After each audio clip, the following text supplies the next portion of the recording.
Hello everyone, and welcome to the History of Byzantium, Episode 42, In Fairness to Phocas. Previously, on the History of Byzantium, the Emperor Maurice spent 20 hard years grinding down the Persians in the east and the Slavs and Avars in the west. He struggled to pay the large army needed to maintain the empire's borders, and asked one of his Balkan field armies to spend the winter north of the Danube. They refused, elected Phocas, the Hecatontarch or centurion, to be their leader, and in 602 they marched on Constantinople. Phocas was crowned emperor, and the heads of Maurice and his sons were brought back to the capital to be displayed. Before we jump back into the narrative, we need to talk briefly about the historians who cover the early 7th century and the bias they may present. Two of our main sources are the Chronicon Paschal, a Christian history of the world written in Alexandria, and the histories written by Theophylact Samocarta, an imperial bureaucrat who worked for the future Emperor Heraclius. Both works were completed in the 630s, when Heraclius had been emperor for a good 20 years, so it's no surprise that Phocas, the man who Heraclius will overthrow, receives a bad press. He is described at different times as ugly, treacherous, sadistic, lecherous, and mad.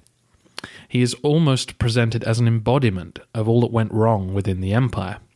But if we try to look past the propaganda, then I don't think Phocas emerges from history as a new Commodus or Caligula.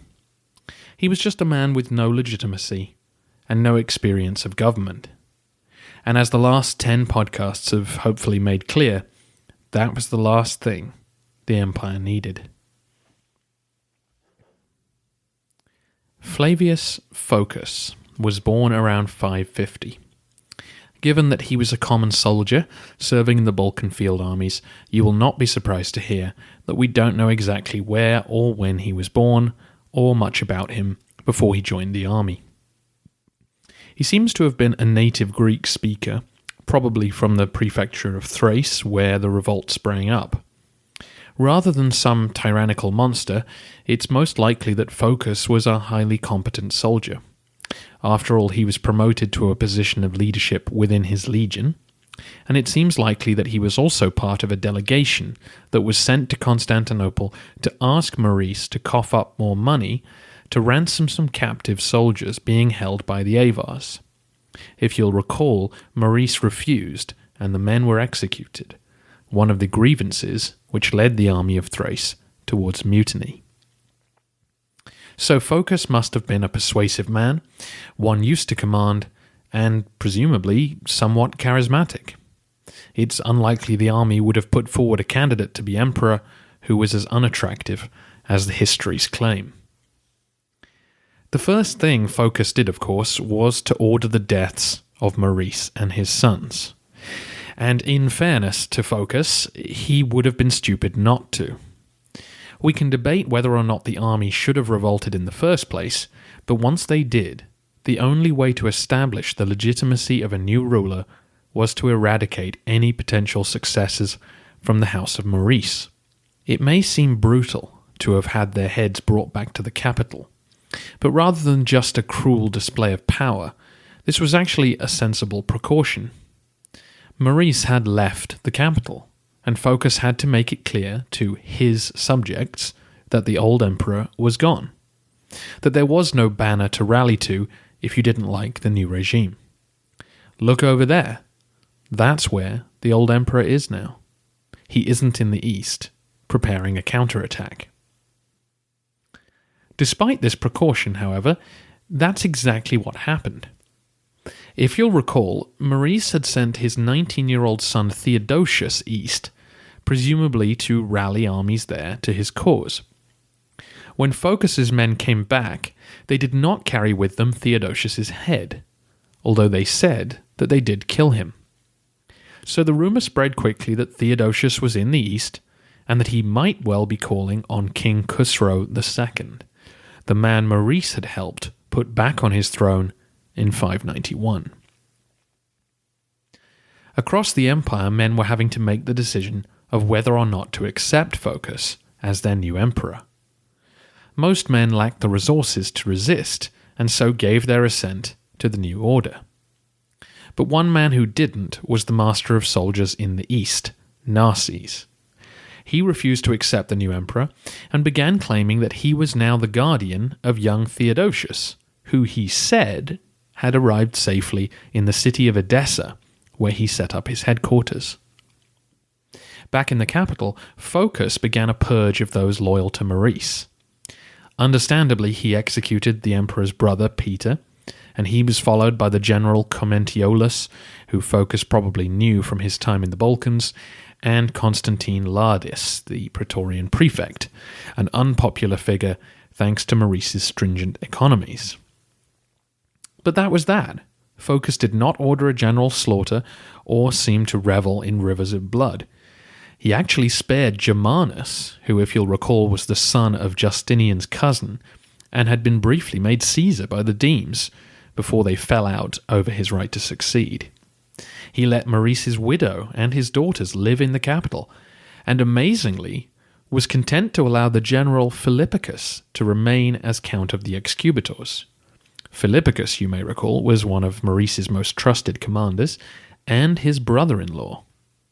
One source even adds that Phocas gave Maurice and his son's remains a Christian burial. Over in Ctesiphon, news of Maurice's murder was greeted rather warmly by King Khusro II.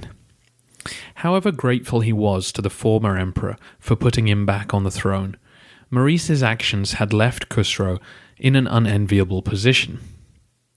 Like the Roman emperor, the Persian King of Kings was a position with a lot of propaganda and lofty claims behind it. The King of Kings was a semi-divine ruler, someone with whom glory was associated, someone who demanded your respect and obedience, or else. It was harder to maintain your pretensions to glory when everyone knew that Roman arms had secured the throne for you. It was something of a humiliating position for a King of Kings to be in. Khusro had managed to emerge victorious from another civil war during the decade of peace with the empire, but crushing internal enemies would never establish him as a worthy ruler. No, he needed to defeat the Romans and prove that both he and Persian arms were greater than their inveterate rivals. The now 32-year-old king was therefore very interested to hear that not only had Maurice been overthrown by a usurper, just as he had been, but that Theodosius might be in the east in need of Persian aid. Why, this couldn't be a more perfect situation. The chance to march into Byzantium and forcibly install Maurice's son on the throne would wipe the slate clean. When Phocas's ambassadors arrived to inform the king of the news, he imprisoned them. He then made contact with Narses, who he knew from the campaign of 12 years previously. Gathering up his armies, the king marched once again to Dara, the bulwark of Byzantine defense in the east. The city's commander was loyal to Phocas, but was now badly outnumbered and was killed in the subsequent fighting. Dara was put under siege. While news of these events made their way toward the capital, Phocas quickly learnt that leniency is a double-edged sword. A year after he had taken power, Maurice's in-laws hatched a conspiracy to overthrow him. Their plan was to place Germanus on the throne, and they incited the Green faction to start a riot to get things in motion. That part went according to plan, with the centre of Constantinople once again going up in flames, with the prison being a particularly popular target. Phocas, however, was up to the challenge. As a usurper, he knew his position rested on the support of the army, and so he had not sent all of his men back to their camps. Once he restored control of the city, he dealt with the conspirators. And in fairness to Phocas, he really could have been much harsher. After suitable punishments for the men of the Greens, he rounded up Constantina, Maurice's widow, and her daughters and forced them into a nunnery. Meanwhile, Germanus and Philippicus were tonsured and sent to a monastery. A pretty measured response from a man who still wanted to show the aristocracy that he was no monster from the rank and file. The new count of the executors was to be Priscus, the general who you may recall led the victorious campaigns into the homeland of the Avars. Speaking of whom, Phocas had now heard the worrying news from the east. Having spent his life in the Balkans fighting the Avars, the emperor wanted to make sure that they would keep quiet while he sent men east to see off Narses and Khusro. The Avars accepted a return to payments of tribute, and were at this stage in no shape to resume their raids. The Slavs, however, always quick to detect weakness in the empire's defences, did begin to cross the Danube again. Clearly, some large groups were able to invade, as over the next couple of years we hear of more attempts to break into Thessalonica, the regional capital. The men who were transferred east were placed under the command of a palace eunuch named Leontius, and made their way to Dara by 604. However, Khusro's army had had time to entrench. The siege remained in place, and the Byzantines were driven off. Khusro's army took many prisoners during the battle, and afterwards they were all executed. The King of Kings had no interest in winning minor concessions. He wanted Phocas toppled, and his pride restored. By this time Narses had handed over the man claiming to be Theodosius, and Khusro spread the word that he had Maurice's son in his care. Clearly Narses had not been able to keep enough men on his side to face the armies loyal to Phocas, so he avoided battle and remained at large near the border. Phocas quickly sent his nephew Domentiolus to take charge in the east, but he was unable to do anything during 605 as Khusro sent armies to raid Byzantine territory before finally taking Dara after a long siege. The king destroyed parts of the walls to make sure the city could not be easily reoccupied. As the bad news piled up for Phocas, another conspiracy was uncovered in the summer of 605. Once again, Constantina and Germanus were implicated, and with news that her son and his nephew, Theodosius, was apparently alive in the east, Phocas snapped, and began the brutal executions with which his name is usually associated. Men and women involved in the conspiracy were tortured so that they would name others who had been a party to it. Soon Constantina, her daughters, Germanus, the Praetorian prefect, the Count of the Sacred Largesse, and another former general of Maurice's all lay dead. Some had received rather cruel treatment. I'm not going to defend horrible punishments, but in fairness to Phocas, it was clear that those who had been in power during Maurice's time were just not going to accept him as emperor. He had no legitimacy to call on, so he used brute force. He was hardly alone amongst emperors for resorting to such measures. Soon, however, Phocas's rage began to cost him. Out in the east, Domentiolus managed to track down Narses and convinced him to surrender with a promise of immunity. The rogue general returned to Constantinople, and Phocas had him burnt alive. Or so the story goes. Either way, the murder of Narses was a mistake. With the Persians on the ascent, the empire badly needed experienced generals. And who had more experience of the situation than a man who had been campaigning in the east for over a decade?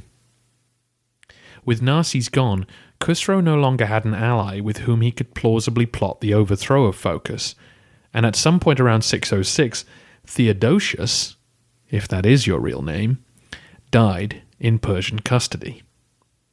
The chance to recreate the circumstances of his own restoration were gone.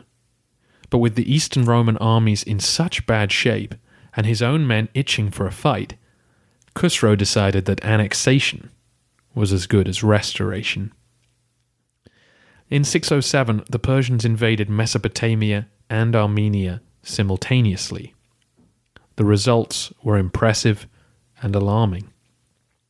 Dementiolus gathered the army of the east outside Theodosiopolis on the border of Byzantine Armenia and made a stand against the Persian general Shahin. Dementiolus was routed, and the Persians took back all of what had been Persian Armenia for the last few centuries. While further south, the general Shahrbaraz invaded the territory near Azranin and captured the Byzantine city of Amida. In one campaign, all of Maurice's work in the east was undone. These defeats did nothing to shore up Phocas's authority. The emperor had no son and attempted to forestall more coup attempts by marrying his daughter to the popular Priscus. The implication seemed fairly clear, that Priscus would become emperor should anything happen to Phocas. However, the Blues and Greens took this implication a little too seriously and put up images of the bride and groom alongside the emperor and his Augusta in the Hippodrome during the wedding celebrations. Phocas, growing paranoid, took great offence at these honours and accused Priscus of being in on it. He didn't harm his new son-in-law, but the moment was unnerving enough that Priscus began to fear for his safety. Around this time, the general snuck a letter out of the palace bound for Carthage, where he would ask his old colleague Heraclius to help him topple his unstable father-in-law. To add to the emperor's woes, bubonic plague returned to the empire in 608. Yersinia familiar culling led to bad harvests and famine around the capital, while in the east news continued to trickle in that the Persians were not leaving and could not be defeated. By 609, a Byzantine civil war had begun in Africa, which we will deal with next week. The important development for now was that this took more troops away from the east, leaving the area further depleted as the Persians continued to advance. In that year, Shahin occupied all of Armenia and captured Theodosiopolis. Shahrbaraz took the rest of Byzantine Mesopotamia, placing the effective Persian border on the Euphrates River. These were the most significant victories either side had achieved for centuries. Shahin marched on and sacked the lightly defended Cappadocian capital of Caesarea. Defending the city was Sergius, another relative of Phocas's and master of soldiers for Armenia. He was defeated and killed, and the Persians raided on through Anatolia. All the regular Byzantine troops were now behind them, scattered around the east. So meeting no resistance, the Persian army kept on going all through the summer, all the way to the city of Chalcedon, just across the Bosphorus from Constantinople. This was the furthest west the Persians had ever been in the entire history of the Roman Empire. The raid was merely a smash-and-grab operation, but the news that a Persian army was that deep into Anatolia sent shockwaves through Romania. This sudden collapse of the empire's eastern defences had been threatened ever since 540, when Khusro I had sacked Antioch. When the Persians were on the offensive, only very large Roman armies could stop them. The problem was that the empire needed men in the west as well as the east. We saw that under Maurice, the Byzantines were able to gain the upper hand, but only by leaving the Balkans undefended. In fairness to Phocas, it seems like he probably left a good chunk of men in the west to try and hold off a return of the Slav and Avar invasions that he himself had been part of overturning.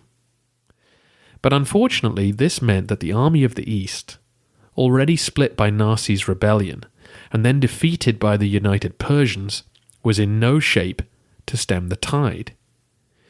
We saw in the episode on the Strategicon that soldiers couldn't be replaced overnight. It took years to train them to be effective, and right now men were being lost everywhere as the Persians struck in two places at once. Another small factor in the Persian success was Theodosius. Real or fake, the man claiming to be Maurice's son was paraded around the east, which helped persuade some that they should lay down their arms and accept Persian occupation as merely a temporary expedient. It seems that the swift fall of cities like Amida and Theodosiopolis may have been aided by a Byzantine perception that the return of their lawful sovereign was part of the deal. Which prompts the question, what really happened to Theodosius? The account which told us about Maurice watching impassively as his other sons were butchered claimed that he had given up on this life and recalled Theodosius to join him in his fate. That account was almost certainly written for the benefit of Heraclius. Once he had overthrown Phocas, there was no incentive for him to believe that Theodosius had gone on living, or had perhaps sired an heir somewhere in Persian territory. Meanwhile, of course, it was very much in Khusro's interests to keep up the pretense that Theodosius had fled to him, and therefore he was by rights taking Roman territory on behalf of his benefactor, Maurice. The reality is, of course, we don't know what happened to him. Perhaps he was killed on the road. Perhaps he died in the east of natural causes. Either way, he does not re-emerge to claim his throne, and so his fate remains a mystery. The next episode will be all about Phocas's downfall, so I thought I should mention one minor triumph for the emperor before he goes. During the last few years of Maurice's reign, the outspoken pope in Rome, Gregory I, had complained about the titles used by the patriarch in Constantinople because they implied the primacy of that position over that of the popes in Rome. Maurice was decidedly cool in his response, but not Phocas. Like Justin before him, he was clearly from a family that respected the papacy above all others in ecclesiastical matters. His willingness to give the Pope the exalted status he demanded, and his support for the exarch in Ravenna, led to an interesting distinction for the emperor. The Romans in Rome dedicated a column to him in the Forum. The column still stands today and is known as the Column of Phocas. Fitting the economically shrunken times of the early 7th century, the column was merely a leftover from some grander building that had long been pillaged for its materials. However, the Senate were very happy to restand the column with a plaque commemorating the peace brought to them by the noble Emperor Phocas. In one corner of the empire, at least, the emperor was, however briefly, fondly remembered. Next week, the emperor will be overthrown, though, by Heraclius, the son of the exarch of Carthage. But rather than signalling a recovery, the bad news for the Romans has only just begun. I'd like to say a big thank you to those of you who've donated to the podcast. Lots of you did so when buying the fundraising episode, but some of you have done recently with no prompting, and it means a lot to me that you want the podcast to continue. I'd prefer to thank you all personally, but I hope this will do for now. I'd also like to give another plug for the Byzantine Google Plus community run by listener Robert. If you're interested in finding out more about Byzantium, then it's a great place to be, with links to interviews, books, places to visit, and all sorts of interesting tidbits. Just search for the history of the Byzantine Empire in Google Plus.